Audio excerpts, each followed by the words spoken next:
Welcome to the First Unitarian Church of Worcester, Massachusetts. I'm Sarah Stewart, the minister here. It is wonderful to have all of you with us this morning. I'm leading worship this morning with our Director of Music, Allegra Martin, our Assistant Director of Music, James Haupt, Director of Faith Development, Samantha Namath, Assistant Director of Faith Development, Abigail Hannaford Riccardi, and our broadcast tech, Charlie Morrow. Kate Sheehan is our head usher this morning. We are excited to have Bob Gordon, a member of the church, joining us on drums this morning, accompanying the choir. Here at First Unitarian Church, we strive in loving fellowship to honor the sacred, connect with each other, and serve justice. We're a welcoming congregation. Whatever your age, race, class, or nationality, you're welcome here.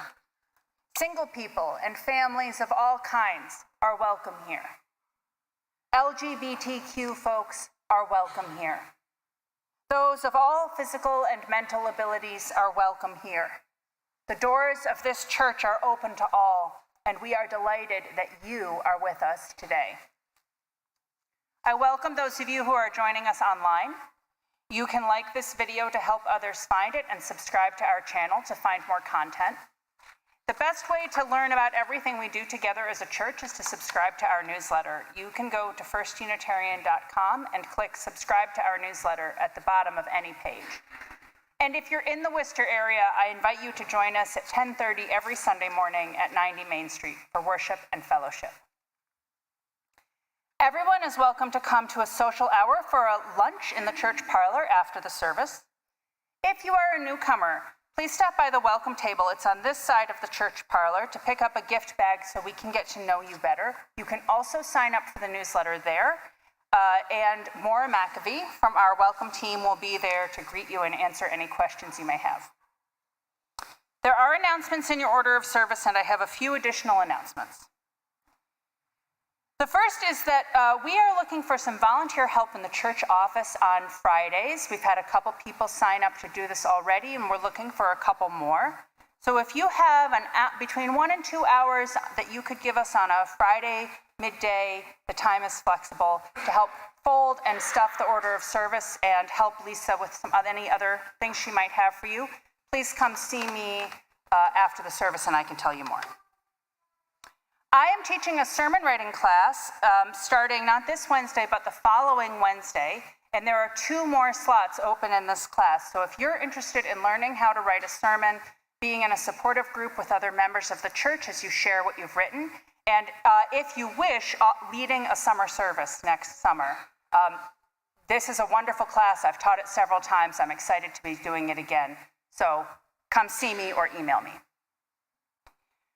Allegra would like everybody to know that there is children's choir rehearsal today at 12:15 here, and all children through 8th grade are welcome to join. 3rd through 8th are welcome to join. And then finally, the annual meeting of the church is next Sunday, January 26th at 12:15 p.m. Everyone is welcome. Members of the church may vote. We'll have our service at 10:30, we'll have a light lunch after, and then we'll come back into this space for the meeting. The meeting will also be happening on Zoom. You can find that link in this Thursday's newsletter. So I hope to see everyone for annual meeting. This is the day the Lord has made. Let us rejoice and be glad in it. Consider this an invitation to you. Yes, you. With all your happiness, with all your burdens, your hopes and regrets. An invitation if you feel good today, and an invitation if you do not. If you are aching, and there are so many ways to ache. Whoever you are, however you are, wherever you are in your journey, this is an invitation into peace. Peace in your heart, and peace in your heart. And with every breath, peace in your heart. Maybe your heart is heavy or hardened. Maybe it's troubled, and peace can take up residence only in a small corner, only on the edge with all that is going on in the world. ni modo, it doesn't matter. All that you need for a deep and comforting peace to grow lies within you. Once it is in your heart, let it spread into your life. Let it pour from your life into the world. And once it is in the world, let it shine upon all beings.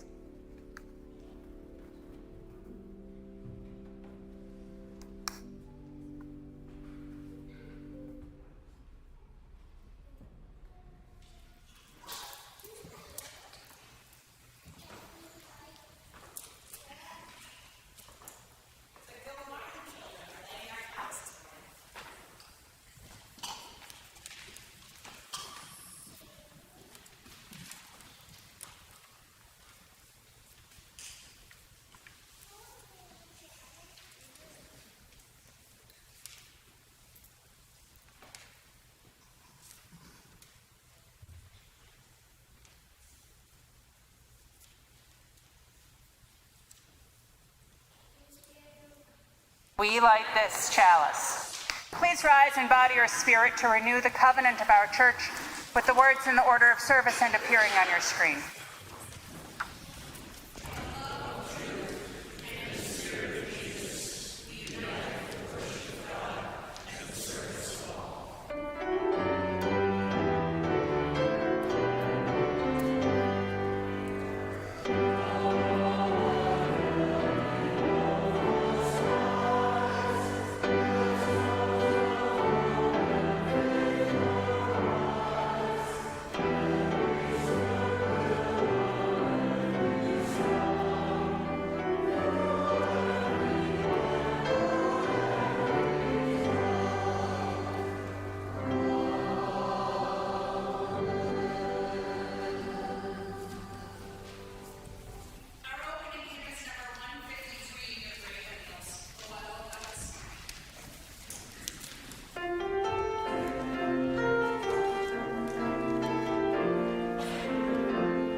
Please be seated.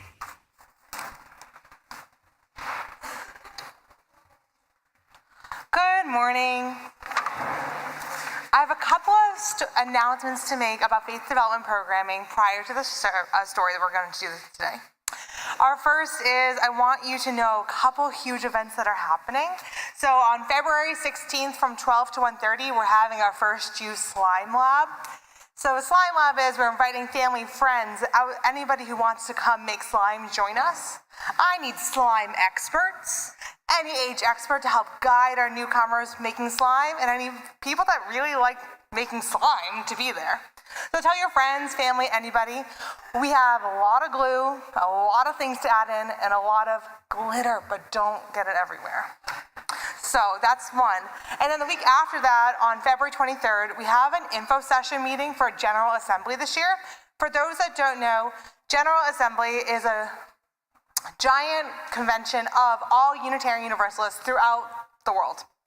And it is a great opportunity to meet other youth, other UUs. They're both members and staff members as well. And the youth cohort is huge. So we're having this info session, so it's in Baltimore, Maryland, to figure out who was interested, how to get there, what the accommodations could be. And the youth sessions are for 9th and up, but if you are a family who have children under 9th that want to go, children go for free if they're under 9th. So that is on February 23rd to talk about. And also, our YRU2, our high school youth group, is doing comfort kits for the unhoused. And so we're doing a collection, which is in your order of service. We're looking for warm socks, protein bars, warm gloves, hand warmers, toiletries, mini first aid kits, and hats. We're going to have a box to receive them in, but if you find me or Abby, we're also happy to take any donations. And this is for YRU2. And if you love helping out faith development, which you all do, Bicota is our middle school youth group, and we are looking for advisors. If you have a youth in Bicota, come join us. But if you don't, we still want you. So come see me or Abby to find out what Bicota involves. It's twice a month, and we'll switch off, and it's a great way to get to know the up-and-coming youth of our service, our church. Today's story is actually written by the granddaughter of Martin Luther King Jr. So please enjoy, and she is 16. Dear Granddaddy and Grandma, my parents remind me that in your lives together, you shared what came to be called a revolution of values. Now, it's my turn to start a new revolution that values kindness, truth, equity, and service. There are still rocks in the road. I wish you were here so we could walk it together. Because our dreams need the strength of a love so powerful that nothing can stop them or us.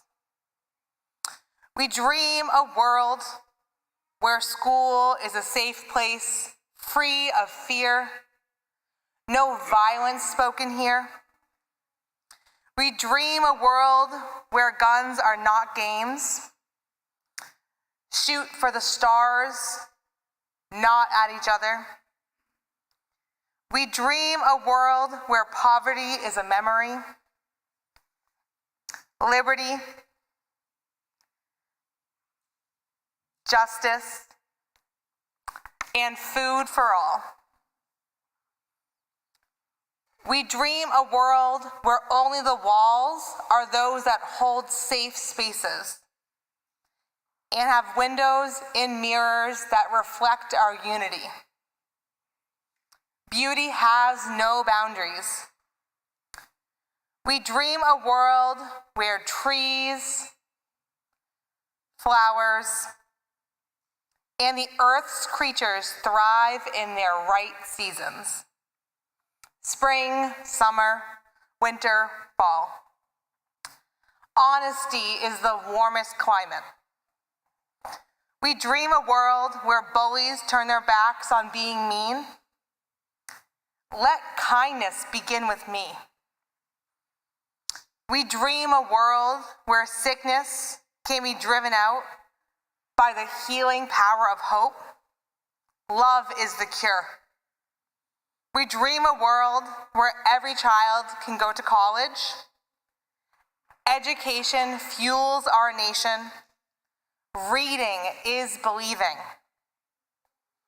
Grandma and Granddaddy, so many want to know, how will you honor your grandparents' legacy? The answer is simple. We keep your dream alive by planting our dreams, like trees in an orchard to be nurtured by tomorrow's gardeners. with determined feet blazing a new path. We are ready to take the torch you lit before you were born. We are ready to grip that glistening baton, to hold faith by the hand, to pass it on. We are ready to reach, to rise, to sparkle like stars in the bold blue sky. Our time has come to bring our twinkle, letting everyone know. Spread the word.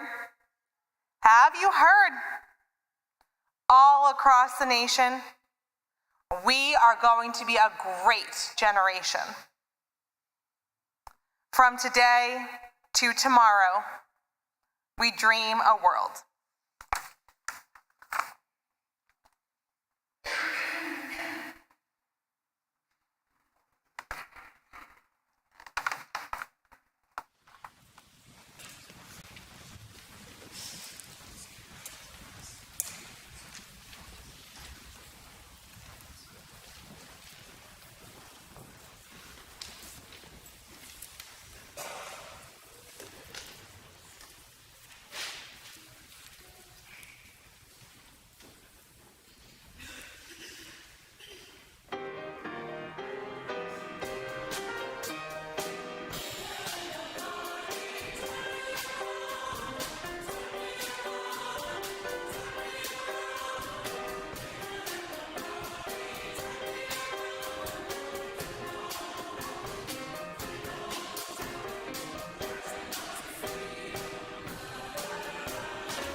I would like to invite all my children, friends, volunteers, and those who want to come hang out with us in the Landers area for our faith development classes. Thank you.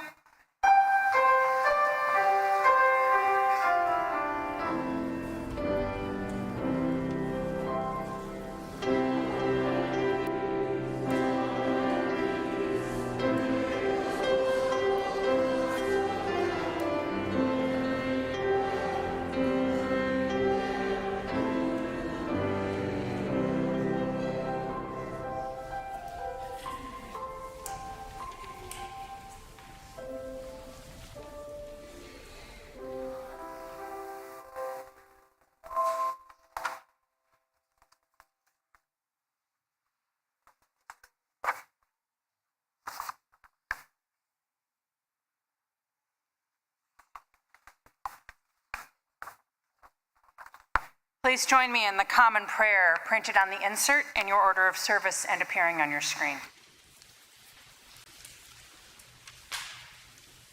Our loving God, from thy hand have come all the days of the past. To thee we look for whatever good the future holds.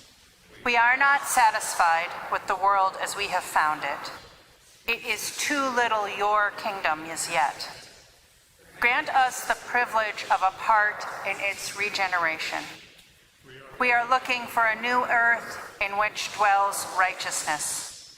It is our prayer that we may be children of light, the kind of people for whose coming and ministry the world is waiting. Amen. Please continue your own thoughts and prayers in silence.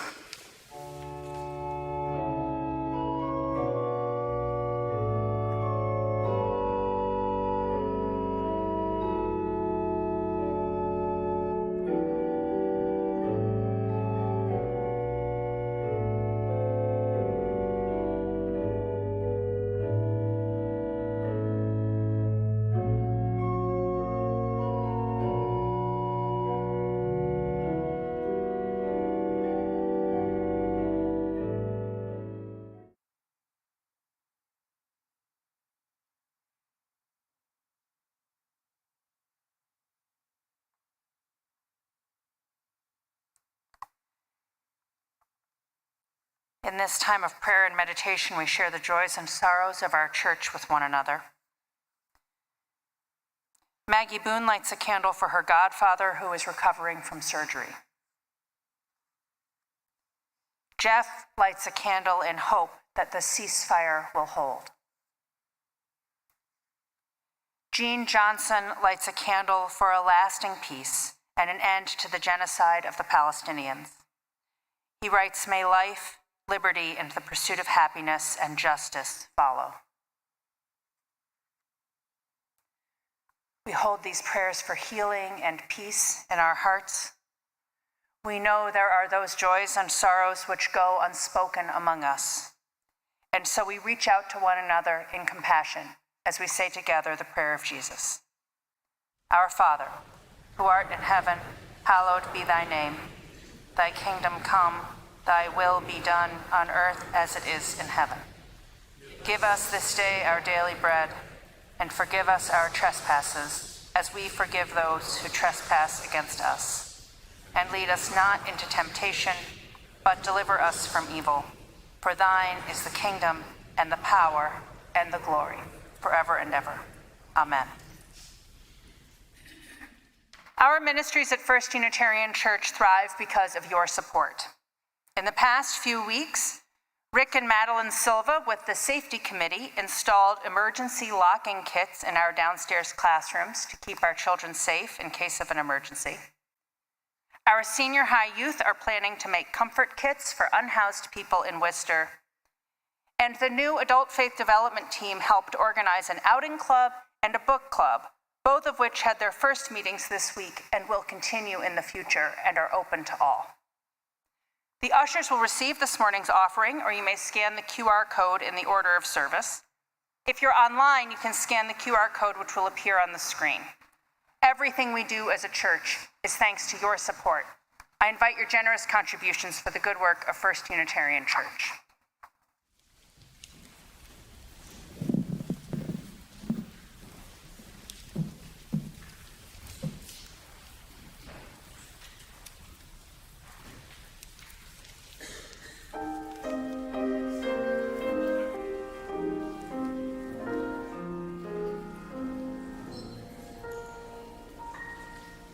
If I can help somebody as I pass along, if I can cheer somebody with a word or song, if I can show somebody they've been traveling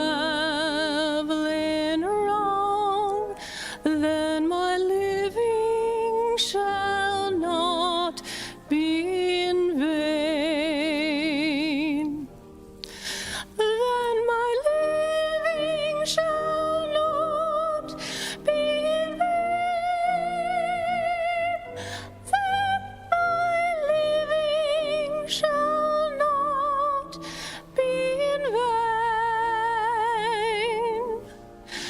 If I can help somebody as I pass along, then my living shall not be in vain. If I can help somebody as I pass along, if I can cheer somebody with a word or song, if I can show somebody they've been traveling wrong, then my living shall not be in vain.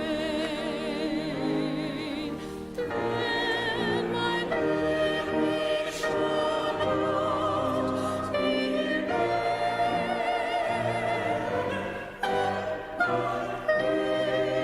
Shall not be in vain. If I can help somebody as I pass along, then my living shall not be in vain. If I can point somebody to the Lamb once slain, if I can tell somebody that He rose again, then He can cleanse the guilty, He can wash the stain, then my living shall not be in vain. Then my living shall not be in vain.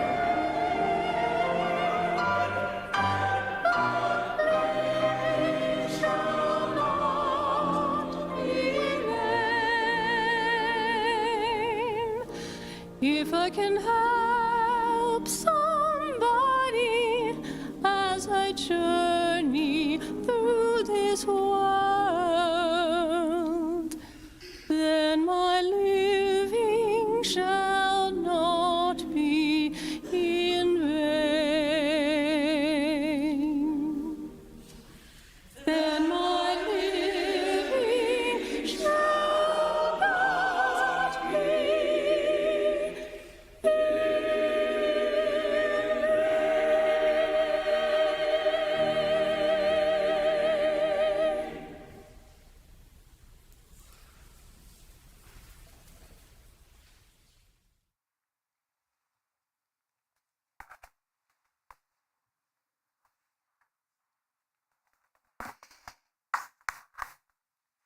Our first reading is from the prophet Isaiah. Is not this the fast that I choose? To loose the bonds of injustice, to undo the thongs of the yoke, to let the oppressed go free, and to break every yoke? Is it not to share your bread with the hungry and bring the homeless poor into your house? When you see the naked, to cover them, and not to hide yourself from your own kin? Then your light shall break forth like the dawn, and your healing shall spring up quickly. Your vindicator shall go before you. The glory of the Lord shall be your rear guard. Then you shall call, and the Lord will answer. You shall cry for help, and He will say, Here I am. If you remove the yoke from among you, the pointing of the finger, the speaking of evil, if you offer your food to the hungry and satisfy the needs of the afflicted, then your light shall rise in the darkness and your gloom be like the noonday. The Lord will guide you continually and satisfy your needs in parched places and make your bones strong.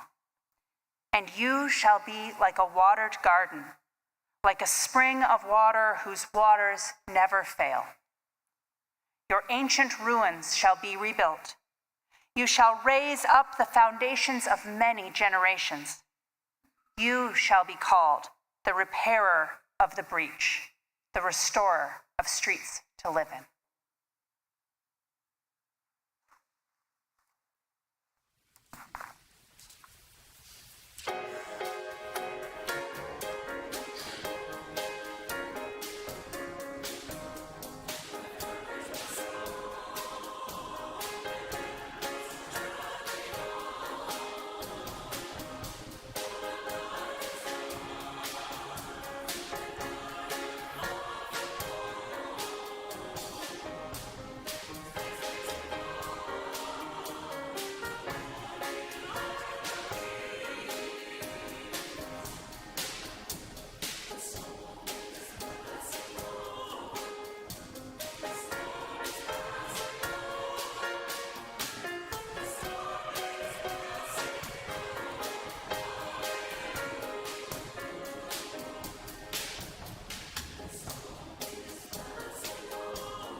Our second reading is from Stride Toward Freedom, the Montgomery Story by Martin Luther King Jr., about the Montgomery bus boycott in 1955 and 1956. King writes, "One night toward the end of January, I settled into bed late after a strenuous day. Coretta had already fallen asleep, and just as I was about to doze off, the telephone rang. An angry voice said, 'Listen, we've taken all we want from you. Before next week, you'll be sorry you ever came to Montgomery.' I hung up, but I couldn't sleep. It seemed that all of my fears had come down on me at once. I had reached the saturation point. I got out of bed and began to walk the floor. Finally, I went to the kitchen and heated a pot of coffee. I was ready to give up. With my cup of coffee sitting untouched before me, I tried to think of a way to move out of the picture without appearing a coward. In this state of exhaustion, when my courage had all but gone, I decided to take my problem to God. With my head in my hands, I bowed over the kitchen table and prayed aloud. The words I spoke to God that midnight are still vivid in my memory. I am here taking a stand for what I believe is right, but now I am afraid. The people are looking to me for leadership, and if I stand before them without strength and courage, they too will falter. I am at the end of my powers. I have nothing left. I've come to the point where I can't face it alone." At that moment, I experienced the presence of the divine as I had never experienced him before. It seemed as though I could hear the quiet assurance of an inner voice saying, "Stand up for righteousness, stand up for truth, and God will be at your side forever." Almost at once, my fears began to go. My uncertainty disappeared.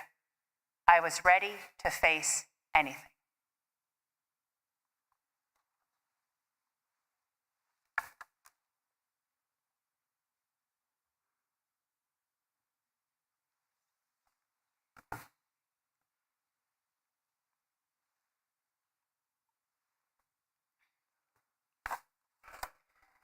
Tomorrow in America is Martin Luther King Day. Martin Luther King was a Black Baptist minister and intellectual who studied in Boston but then returned home to the Jim Crow South to pastor a church and to work for liberation for African Americans.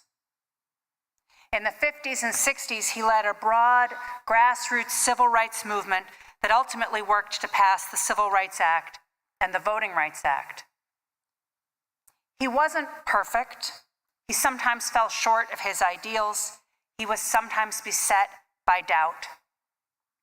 We don't remember him as a saint, but as a visionary leader and ultimately a martyr who built the foundations of our expectations of racial equality among all people.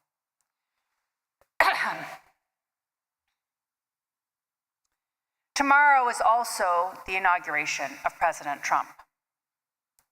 He has promised to carry out mass deportations of immigrants, including some who are currently protected by law.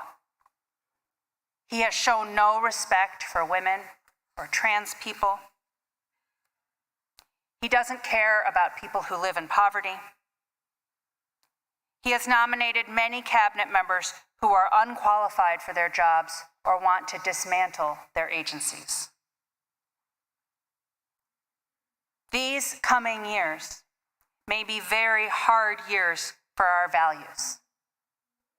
They may be hard years for us personally, if you or your loved ones are immigrants, or are trans people, or if you need reproductive health care.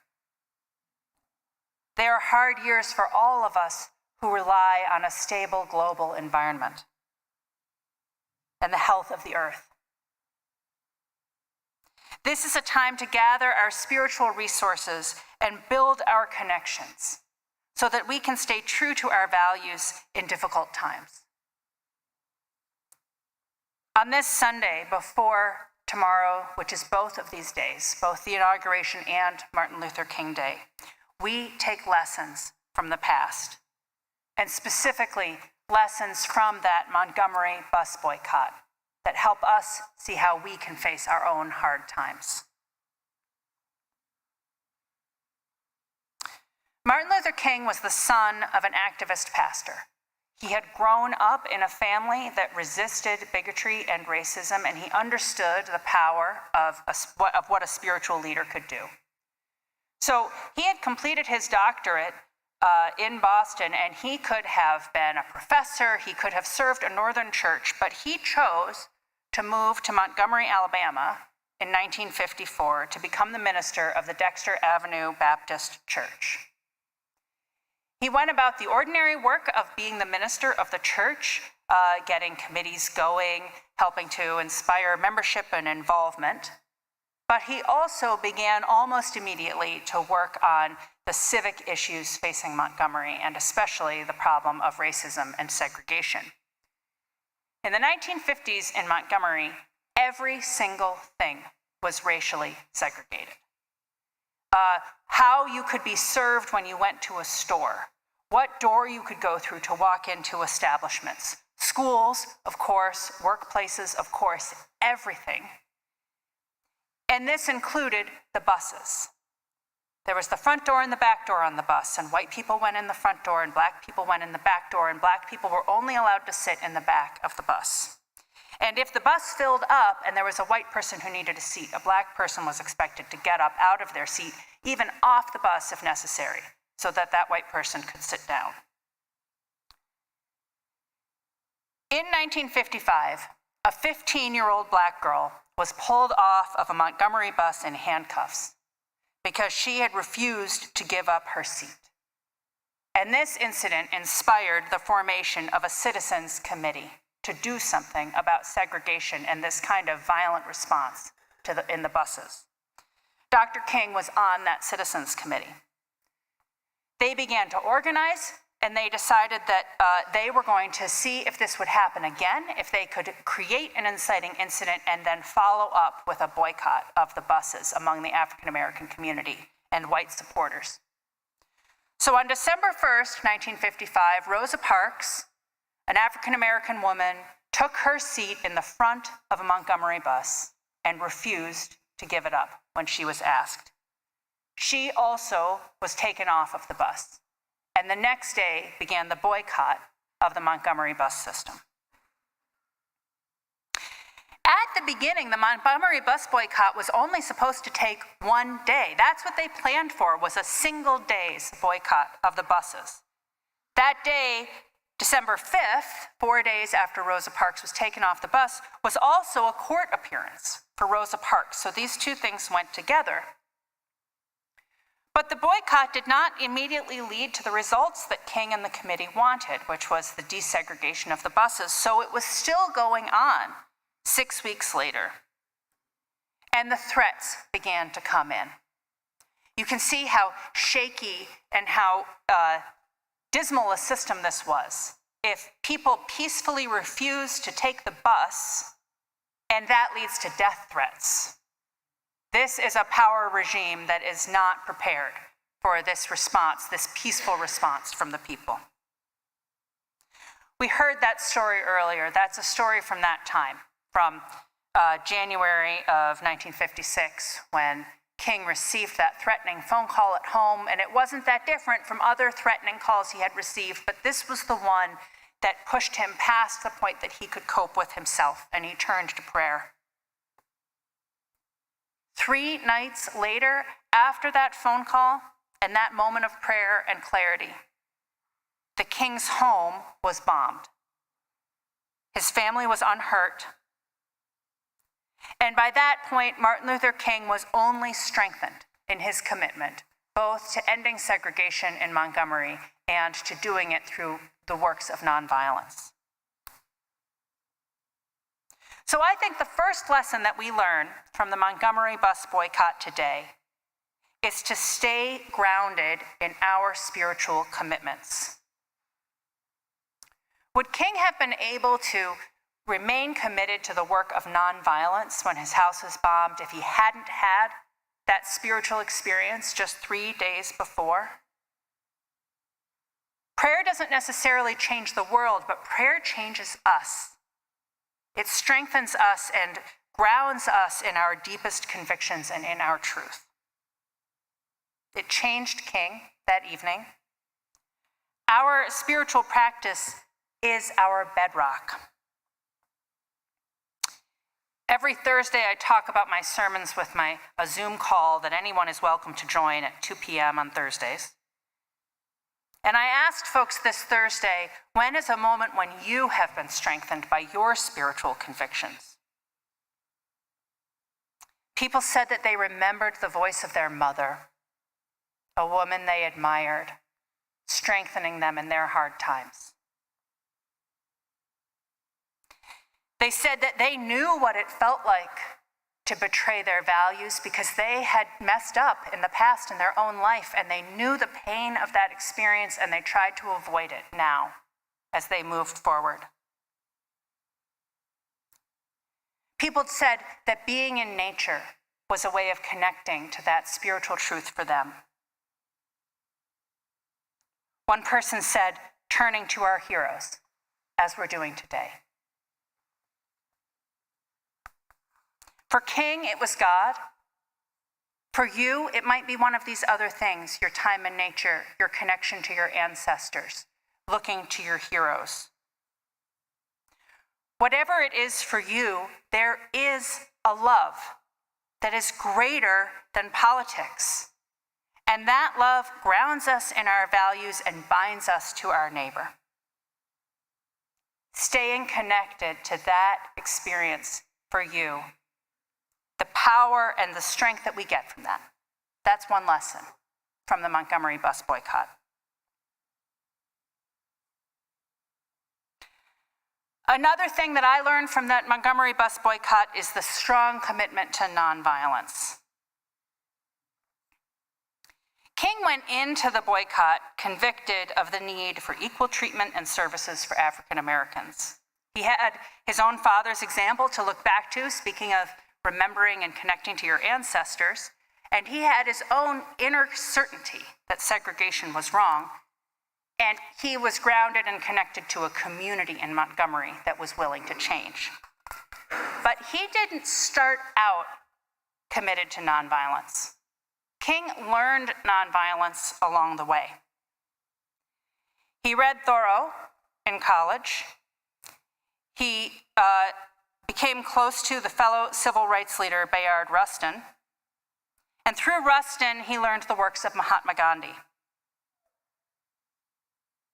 Following Gandhi's example, solidarity through nonviolence became key to the civil rights movement's success, in contrast to the racist violence they faced, often from police. And I think that the television images of that contrast of violent police force met with the soul force of nonviolence is part of what made the movement so powerful. Martin Luther King remained committed to peace for the rest of his life. Following the passage of the Civil Rights Act and the Voting Rights Act, he turned to opposing the Vietnam War and opposing the violence of poverty in this country. And I take from this not only the power of standing firm in your values, but also of being grounded in community and being willing to continue to learn and change as you go. Martin Luther King learned nonviolence through the works of Gandhi, but he learned about Gandhi from Bayard Rustin. And Bayard Rustin was kind of a dangerous person to have involved in the civil rights movement, because not only was he a gay man in the 1950s when that was not acceptable, but he was also a member of the Communist Party. He was definitely a person who you might have just looked at him and said, well, we can't have him in the leadership of this movement. We're under so much threat already. That is just a liability. But King saw in Rustin this commitment to nonviolence and the ability to help the movement and teach him something. Rustin was King's special assistant. He helped King write Stride Toward Freedom. Rustin himself insisted that his name not appear on the book because he understood the liability that he could bring to that work. The leadership in Montgomery were willing to put principle into action, to learn that lesson of nonviolence and heed its teachings. After King's house was bombed, some people in his community wondered if he wanted to begin to carry a gun with him or if he wanted an armed guard outside of his house. And King said, no. No, not only will I not carry a gun, I am going to get rid of the gun I already own and keep in my home. And no, I won't have an armed guard, I will have an unarmed guard. And we're going to use the buddy system and nonviolence in this movement to get where we need to go. I see here too the Montgomery civil rights community with its roots in the church. And I can imagine that community of peace and well-being holding the entire effort to desegregate the buses. So be grounded in our spiritual values. Hold tight to what's most important. Be willing to learn and change and build a broader coalition. The last lesson that I take from the Montgomery bus boycott is to be in the struggle for the long haul. Because they started out planning a boycott for one day, but the Montgomery bus boycott lasted for more than a year. A year of organizing a low-cost taxi service provided by African-American taxi drivers, only to be told that that was illegal in Montgomery. A year of putting together a carpool so that citizens who had cars could drive citizens who didn't to work every day, only to have that carpool enjoined by the city. A year of protests, which eventually led to arrests, so that the leaders of this movement spent time in jail, had to post bail, had to face trial themselves. People in Montgomery, African-American people in Montgomery who did not own cars, walked to work for over a year in commitment to their values. And even after the buses were desegregated, there were bombings and terror. And after the desegregation of the Montgomery buses, the fight for access to the vote. It went on for years. And today, we still work to preserve meaningful access to the ballot box and an end to racially motivated violence and unjust policing. In other words, it wasn't one day, it was a lifetime. It wasn't 1 year. The struggle continues now. It wasn't the buses. It was human dignity itself. These coming years, these years may be hard years for our values of equality, peace, liberty, and justice. Yet we remember these lessons from Montgomery. Engage the spirit, learn and collaborate, connect to our communities, stand by our truth, and stick with it for the long haul. Build coalitions across difference. Keep your eye on the flame of your dream. We know we're a long way from the promised land, but we will not despair. The good we seek is worth fighting for, this year, next year, always. Our faith and our community are strong for these hard times, like a living spring whose waters never fail. I love you all. Amen. Our closing hymn is the song known as the African-American National Anthem, Lift Every Voice and Sing. Please rise and body your spirit to sing.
forth into the world in peace. Be of good courage. Hold fast that which is good, render to no one evil for evil. Strengthen the faint-hearted, support the weak, help the afflicted, honor everyone. Love and serve the holy, rejoicing in the power of the Spirit forever. Amen. Please be seated for our closing music.